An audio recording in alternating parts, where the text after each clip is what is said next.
Durante 50 años, la creencia fundamental que ha impulsado la economía de México ha sido simple. La proximidad con Estados Unidos es su mayor activo.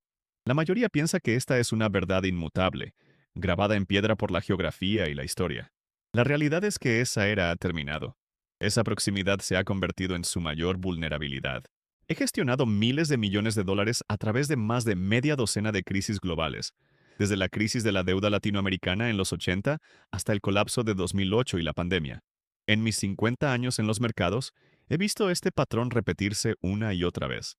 Los imperios, como las personas, tienen un ciclo de vida. Nacen, crecen, alcanzan su apogeo y luego, inevitablemente, comienzan su declive. Y lo que separa a los inversores que sobreviven de los que quiebran es su capacidad para identificar en qué fase del ciclo nos encontramos. El error que veo cometer a casi todos es creer que la renegociación del TMEC es un debate diplomático, una conversación entre socios. No lo es.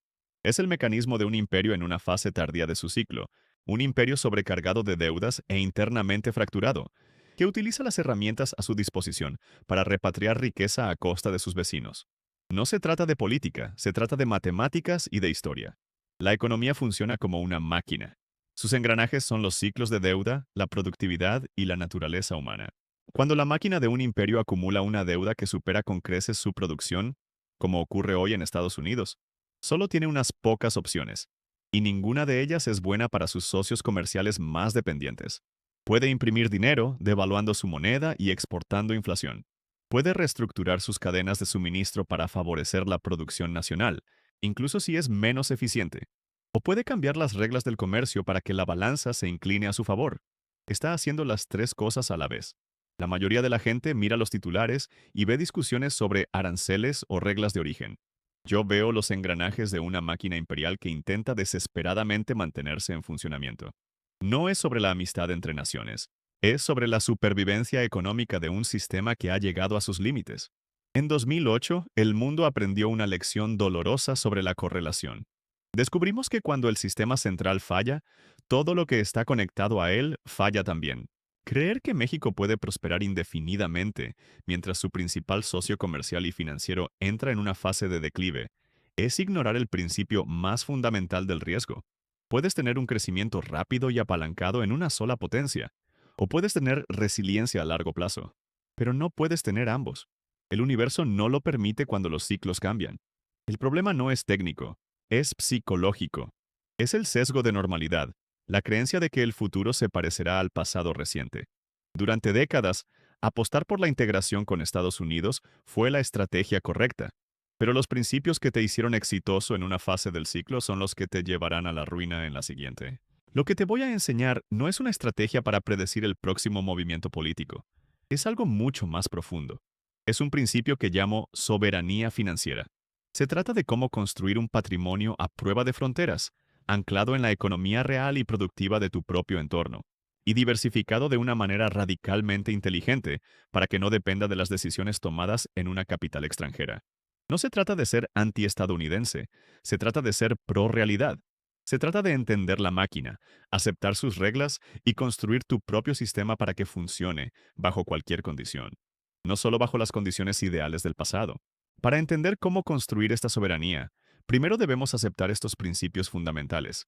Si estás listo para dejar de lado las viejas narrativas y aprender a navegar la realidad que viene, suscríbete, porque te mostraré cómo funciona la máquina y cómo puedes construir tu propia arca antes de que empiece a llover. Para entender el principio de soberanía financiera, primero debemos desmontar la máquina más grande de todas, el ciclo de un imperio.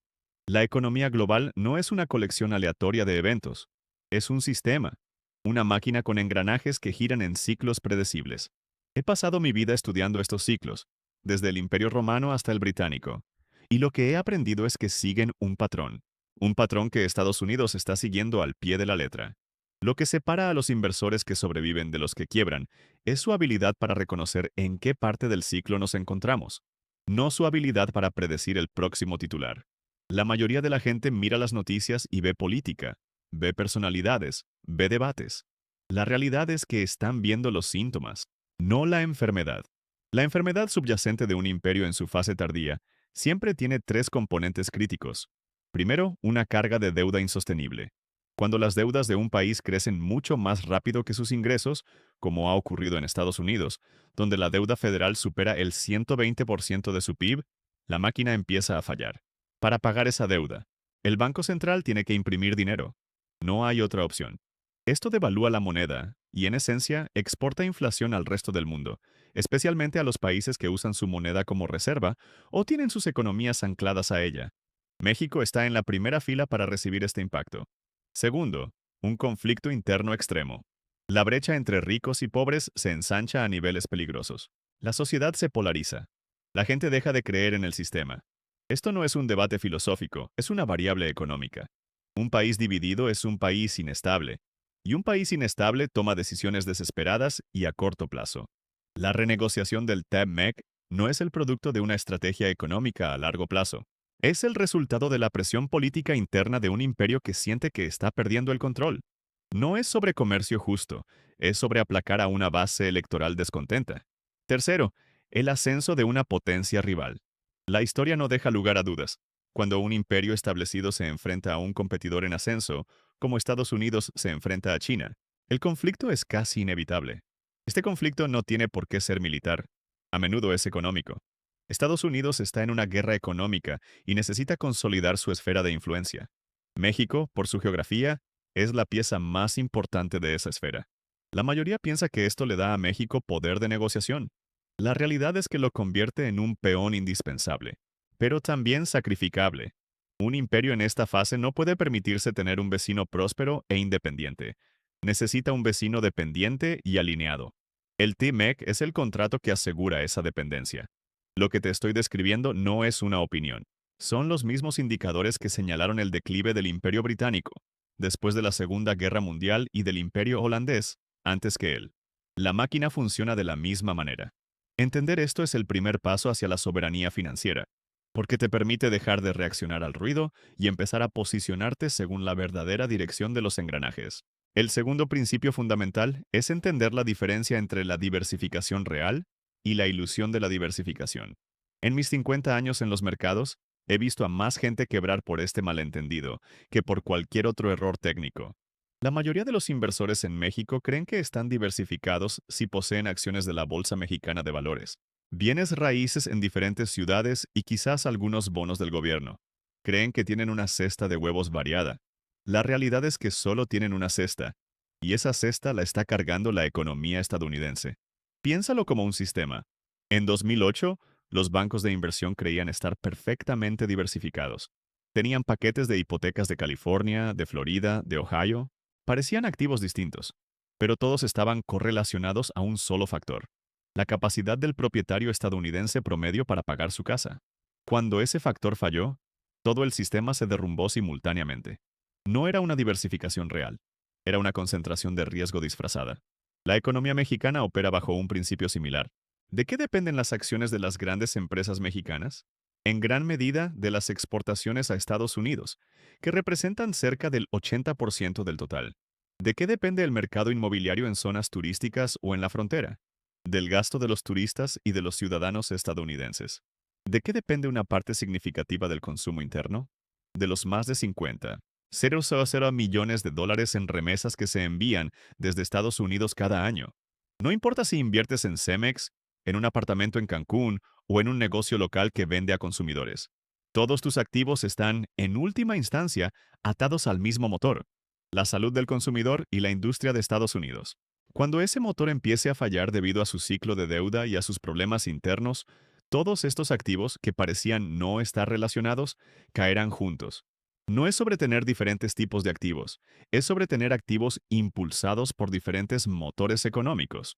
Puedes tener una cartera que rinde un 20% en un buen año, totalmente ligada a Estados Unidos, o puedes tener una cartera que rinde un 7% de forma consistente, sin importar lo que ocurra en Washington. Pero no puedes tener ambos. El universo no lo permite, porque el alto rendimiento concentrado y la resiliencia son fuerzas opuestas. El error aquí es psicológico. Es el sesgo de familiaridad. Invertir en tu propio país se siente seguro. Comprar una propiedad en tu ciudad se siente real y tangible. Pero la seguridad no es un sentimiento, es una propiedad matemática de tu cartera. La verdadera seguridad proviene de la descorrelación. Proviene de poseer un conjunto de activos que se comporten de manera diferente en diferentes entornos económicos. Si la economía de Estados Unidos entra en recesión, necesitas algo en tu cartera que se beneficie de ello o que, al menos, no se vea afectado. Si el dólar se devalúa, necesitas algo que gane valor. La soberanía financiera comienza cuando dejas de pensar como un inversor mexicano y empiezas a pensar como el gestor de una máquina global. Tu objetivo no es apostar por el éxito de un solo país, ni siquiera el tuyo. Tu objetivo es construir un sistema que sobreviva y prospere sin importar qué imperio esté en ascenso o en declive. Una vez que entendemos que la máquina imperial está en una fase tardía y que la diversificación tradicional es una ilusión, podemos empezar a construir los cimientos de la soberanía financiera.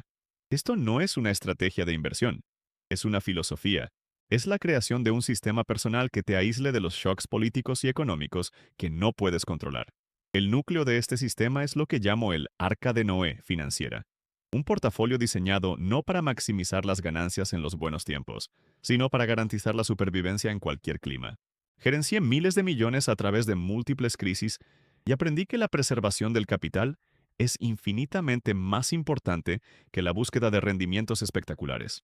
La mayoría de la gente se enfoca en cuánto puede ganar. La realidad es que los ganadores a largo plazo se enfocan en cuánto no pueden permitirse perder. El arca se construye sobre el principio de la descorrelación radical. No se trata solo de comprar acciones de otros países. Se trata de equilibrar activos que prosperan en 4 escenarios económicos distintos: crecimiento económico, recesión económica, inflación y deflación. La economía siempre estará en uno de estos cuadrantes. La clave es tener algo que funcione bien en cada uno.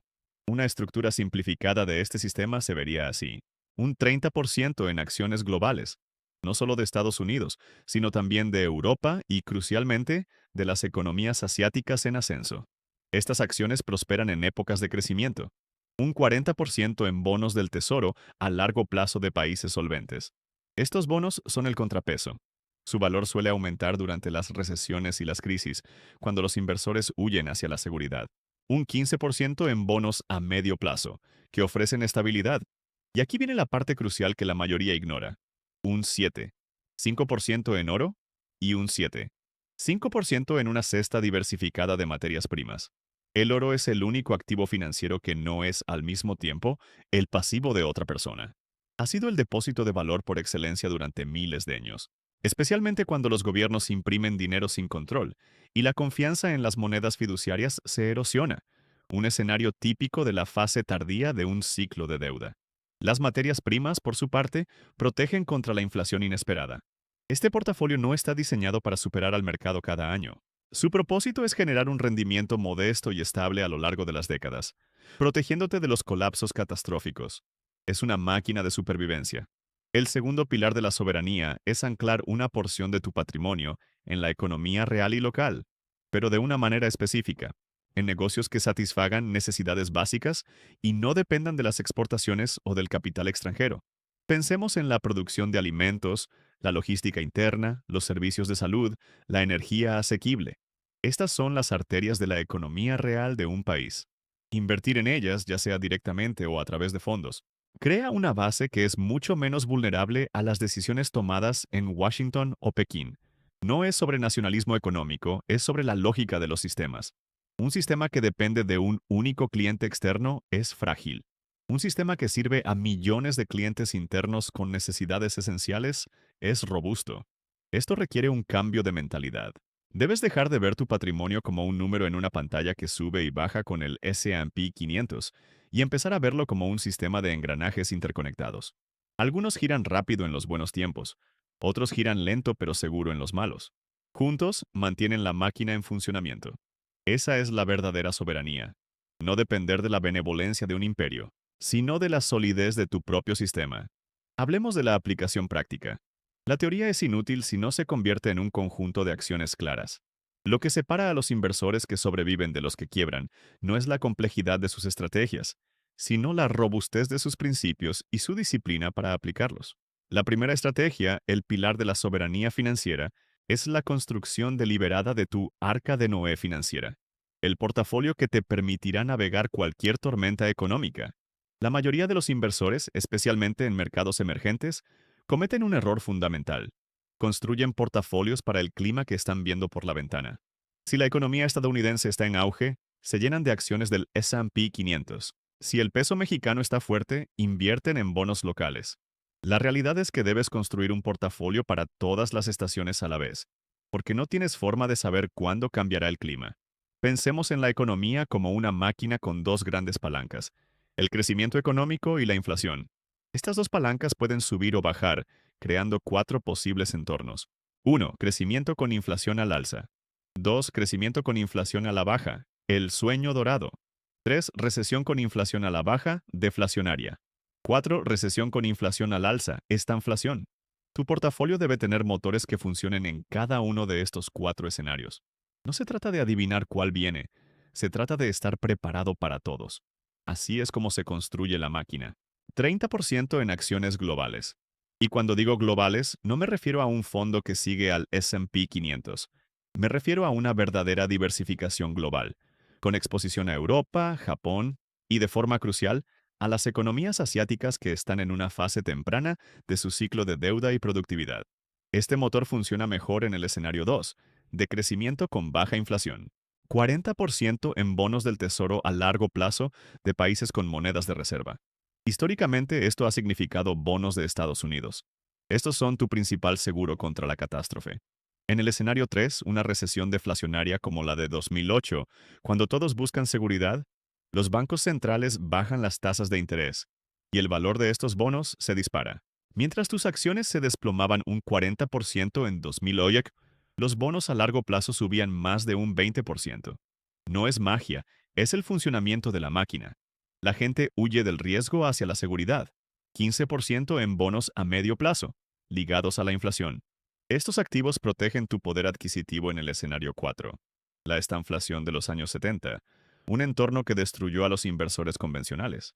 7. 5% en oro. El oro es tu protección contra el envilecimiento de la moneda. Funciona cuando la confianza en el sistema se erosiona, cuando los gobiernos imprimen dinero de forma descontrolada para pagar sus deudas, un sello distintivo de la fase tardía de un imperio. No es un activo productivo, es un seguro contra la irresponsabilidad de los banqueros centrales. Su valor no reside en lo que puede construir, sino en el hecho de que no puede ser impreso. 7.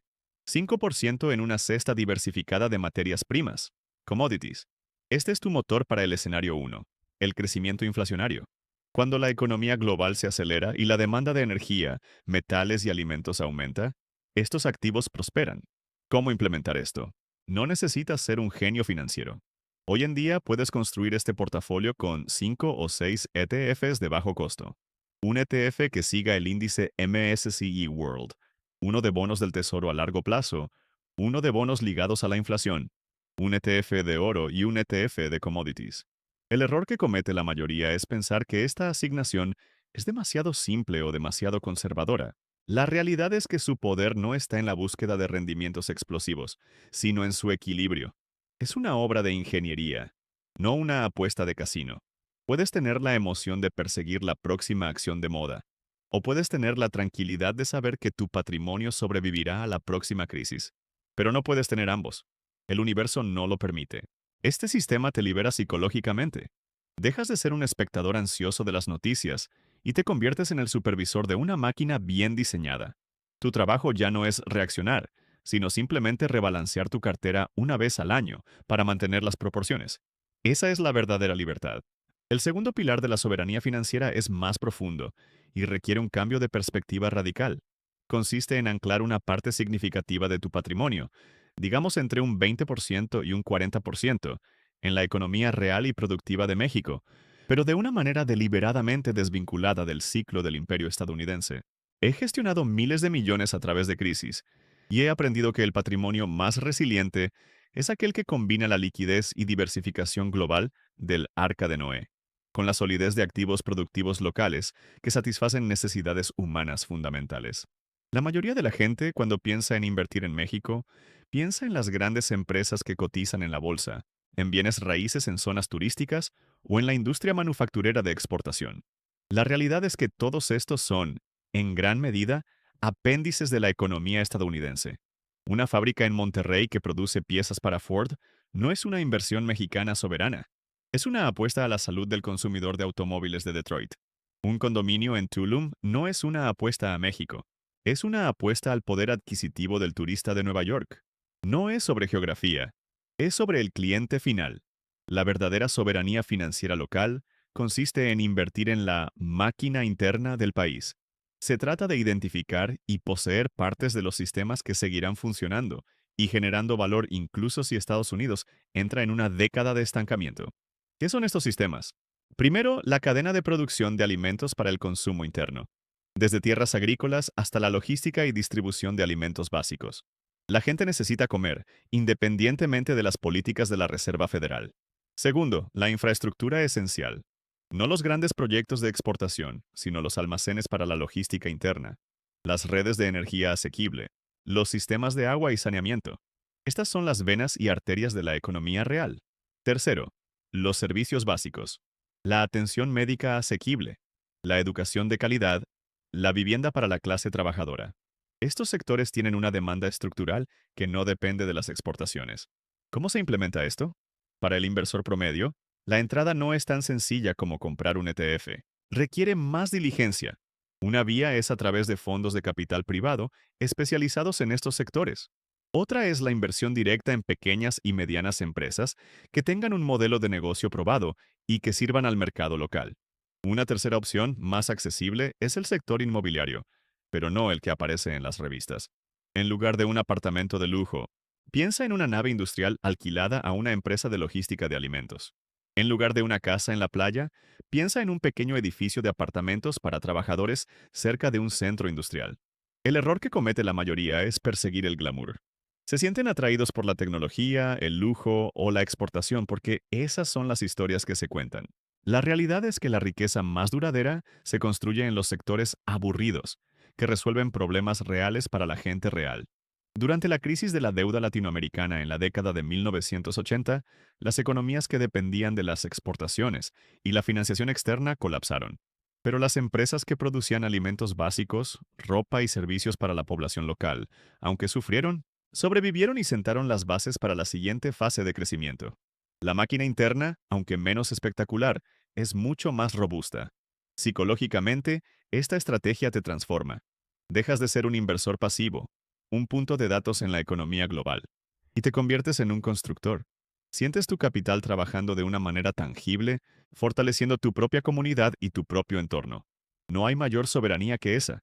Saber que tu bienestar no depende de una decisión tomada en un consejo de administración a miles de kilómetros de distancia, sino de la solidez de los negocios que puedes ver y tocar a tu alrededor. Este es el equilibrio definitivo, un arca global para navegar las tormentas internacionales y un ancla local para mantenerte firme en la economía real. Si este contenido te está aportando valor, dale a me gusta y suscríbete al canal. Ahora continuemos. Hemos llegado al final de nuestro viaje, pero es aquí donde comienza el verdadero trabajo. Permíteme resumir el sistema que hemos construido, no como una serie de reglas, sino como una filosofía de vida. Lo que separa a los inversores que sobreviven de los que quiebran no es el conocimiento de un secreto arcano, sino la interiorización de unos pocos principios fundamentales y la disciplina para aplicarlos sin descanso. La mayoría de la gente busca la próxima gran inversión, el truco que les hará ricos rápidamente. La realidad es que la riqueza duradera no se encuentra, se construye, y se construye como un ingeniero construiría un puente, diseñado para soportar la peor tormenta imaginable, no solo para brillar en un día soleado.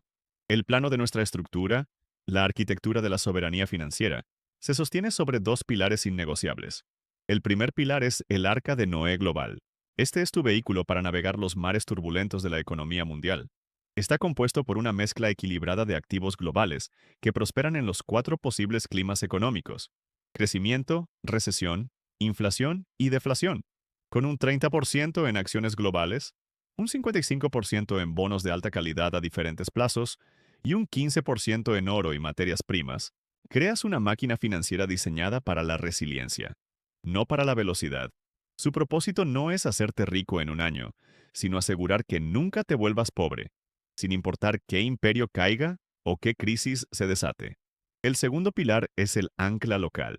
Esta es tu conexión con la tierra firme, tu inversión en la máquina interna y productiva de tu propia comunidad. No se trata de comprar acciones de empresas exportadoras que son, en realidad, satélites de la economía estadounidense. Se trata de poseer una parte de los sistemas que satisfacen las necesidades humanas básicas e ineludibles. La producción de alimentos para el consumo interno, la logística que los mueve, la vivienda asequible, la energía y los servicios de salud. Esta ancla, que debería representar entre el 20% y el 40% de tu patrimonio, te proporciona un flujo de ingresos real, tangible y mucho menos correlacionado con las decisiones tomadas en Washington o Pekín. Juntos, el arca y el ancla forman un sistema completo. Uno te protege de las tormentas globales, el otro te alimenta de la fortaleza local. Es un sistema diseñado para funcionar bajo el principio más poderoso del universo, el equilibrio. Pero he gestionado miles de millones de dólares a través de media docena de crisis y he aprendido que la mejor arquitectura del mundo es inútil si el constructor es su propio saboteador. El mayor enemigo de tu soberanía financiera no es la Reserva Federal, ni el gobierno, ni siquiera una crisis económica. Eres tú. Son los errores de comportamiento, los fallos en tu propia máquina psicológica, los que destruyen más patrimonio que cualquier caída del mercado. Debes identificar y protegerte de estos enemigos internos. El primero es el sesgo de normalidad, la creencia de que el futuro cercano se parecerá al pasado reciente. Durante 40 años, la integración con Estados Unidos fue la estrategia correcta para México. Asumir que lo será para los próximos 40 es un error catastrófico. La máquina ha cambiado de fase. Los engranajes del ciclo de la deuda y del poder imperial se están moviendo en una nueva dirección. El segundo es la aversión al aburrimiento. La estrategia del arca de Noé es aburrida. No te dará historias emocionantes que contar en una cena. La gente anhela la emoción, la acción, la sensación de estar superando al mercado. Puedes tener la emoción de apostar, o puedes tener la tranquilidad de construir, pero no puedes tener ambas. El universo no lo permite a largo plazo. El tercero es la reacción emocional, el doble demonio del pánico y la euforia.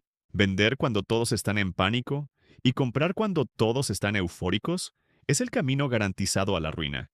En mis 50 años en los mercados, he visto que las peores decisiones se toman con el corazón, latiendo a toda velocidad. Tu sistema está diseñado precisamente para que no tengas que tomar decisiones en esos momentos. Tu único trabajo es rebalancear metódicamente, una vez al año, como un jardinero que poda sus plantas, no como un bombero que apaga un incendio. El cuarto es la ilusión de la predicción. No tienes ni la más remota idea de lo que va a hacer el mercado mañana, ni de quién ganará las próximas elecciones, ni de cómo se resolverá la próxima crisis geopolítica. Y yo tampoco. Lo que separa a los profesionales de los aficionados es que los profesionales lo admiten. No se trata de predecir la lluvia, se trata de construir el arca. Acepta tu ignorancia sobre el futuro y céntrate en lo que sí puedes controlar, la robustez de tu sistema. Superar estos sesgos no es una tarea intelectual, es un acto de humildad. Es aceptar la realidad tal como es, no como te gustaría que fuera. La realidad es que los ciclos existen, que las crisis son inevitables y que tu propia psicología es tu mayor riesgo. Construye tu sistema sobre estos principios y habrás construido una fortaleza. Así que aquí estamos, con el plano completo. Un sistema de dos pilares, el arca global y el ancla local, y una comprensión de los enemigos psicológicos que intentarán sabotear su construcción. Pero si te quedas solo con la mecánica de la inversión, te habrás perdido el punto más importante. En mis 50 años de estudio de la historia y los mercados, he llegado a una conclusión ineludible. El dinero es una herramienta, y como cualquier herramienta, su valor reside únicamente en lo que te permite construir. La mayoría de la gente piensa que el objetivo del juego es acumular la mayor cantidad de dinero posible. La realidad es que el objetivo del juego es diseñar la mejor vida posible. El dinero es simplemente el combustible para esa máquina. ¿Y qué es una buena vida? Para mí se reduce a dos cosas: trabajo significativo y relaciones significativas. La soberanía financiera no consiste en tener un yate o una mansión. Consiste en alcanzar el punto en el que puedes dedicar tu vida a un trabajo que amas, con gente que respetas, sin que el miedo a no poder pagar las facturas dicte tus decisiones. Consiste en tener la libertad de decir no a las oportunidades que no se alinean con tus principios. Consiste en tener el tiempo y la energía mental para estar verdaderamente presente con tu familia y tus seres queridos, en lugar de estar consumido por la ansiedad de las fluctuaciones del mercado. El sistema que te he mostrado no es solo una estrategia de preservación de capital, es una máquina de liberación. Al automatizar tus decisiones financieras basadas en principios atemporales, liberas tu mente de la carga de la preocupación constante. Dejas de ser un jugador en un casino global y te conviertes en el arquitecto de tu propio ecosistema. Piensa en la diferencia. El inversor tradicional está atado a una pantalla, reaccionando a cada titular, su estado de ánimo subiendo y bajando con los índices. Su vida es una montaña rusa emocional de miedo y codicia. El inversor soberano, por otro lado, ha construido su máquina, confía en su diseño y deja que funcione. Dedica su tiempo a resolver problemas interesantes, a aprender, a crecer, a conectar con otros. Su vida es un ascenso constante, lento pero seguro, hacia la maestría y la plenitud. Este viaje de construir tu soberanía financiera es, en última instancia, un viaje de autoconocimiento. Te obliga a confrontar tus miedos, a cuestionar tus creencias y a entender la historia para encontrar tu lugar en ella. Te enseña que el universo opera según leyes y sistemas y que tu éxito depende de tu capacidad para entender esas leyes y alinear tus acciones con ellas, en lugar de luchar contra la corriente. No es sobre ser más listo que el mercado, es sobre ser más sabio que tú mismo.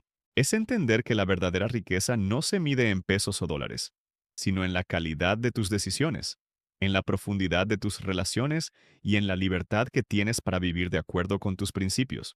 La economía es una máquina. Tu vida también lo es. Asegúrate de ser tú quien la diseña. La soberanía financiera no es una estrategia de inversión, es la arquitectura de una vida libre, construida sobre el fundamento inquebrantable de la realidad.